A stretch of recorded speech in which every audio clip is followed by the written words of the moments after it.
আজকের রেসিপি খাজা।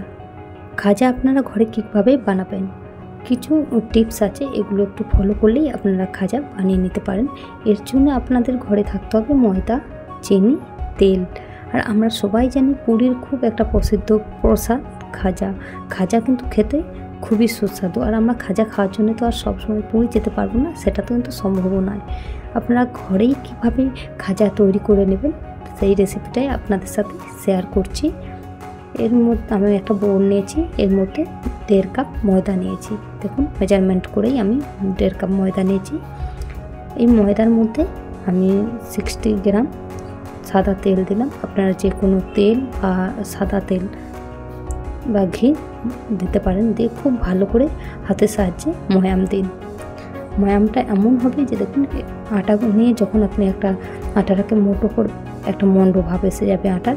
এবারে এর মধ্যে একটু একটু করে জল দিয়ে একটা একদম সফট ডো তৈরি করে নিন।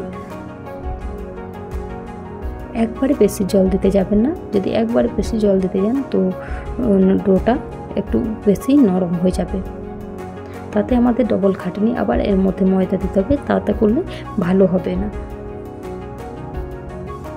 ধীরে ধীরে একটু একটু করে জল দিয়ে একটা সফট ডো বানিয়ে নিন। এবার ডোটাকে এক সাইডে আধা ঘন্টার জন্য রেস্টে রেখে দিন। এরপর চিনির সিরার জন্য 1 কাপ চিনি নিয়েছি। এর মধ্যে হাফ কাপের থেকে একটু বেশি জল নিলাম, নিয়ে চুলাতে বসিয়ে দিলাম। বসিয়ে দেখলাম চিনির সিরাটা যখন চিনি গলে যাবে, একদম সব চিনিগুলো পারফেক্টভাবে গলে যাবে, তখন এটাকে চুলা থেকে নিচয় নামিয়ে দেবেন। আর নিচয় নামানোর আগে চুলা থেকে নিচয় নামানোর আগে এর মধ্যে 2টো এলাচ থেতো করে দিয়ে দিন, এতে হলে ঘ্রাণটা খুব সুন্দর আসবে। এবার আটা থেকে ছোট ছোট বল কেটে নিন, ওগুলো হাতের সাহায্যে গোল করে নিন। একটা পাত্রের মধ্যে 2 চামচ ময়দা, 1 চামচ কর্নফ্লাওয়ার নিয়ে নিন।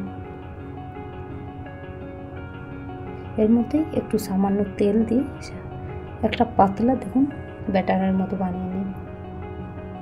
এটা হচ্ছে সবথেকে ইম্পর্টেন্ট জিনিস। এবার গোল রুটির মতো বেলে নিন। একসাথে আপনারা 7টা 8টা রুটি বানিয়ে নিন। তা একসাথে 7টা 8টা যদি রুটি বানানো যায় তাহলে লেয়ারটা অনেকগুলো পড়বে আর দেখতে সুন্দর লাগবে। আর প্রতিটা ভাঁজে যে চিনির সিরাটা যখন ঢুকে যাবে তখন দেখবেন খেতে খুব ভালো লাগবে। এবার একটা একটা রুটির উপরে যে ঘোলটা বানিয়েছিলাম, ঘোলটাকে হাতের সাহায্যে হোক চামচের মধ্যে হোক খুব ভালো করে লাগিয়ে নিন। আমি একসাথে 7টা রুটি বানিয়েছি। আর যেই রুটিটা একটু ছোট থাকবে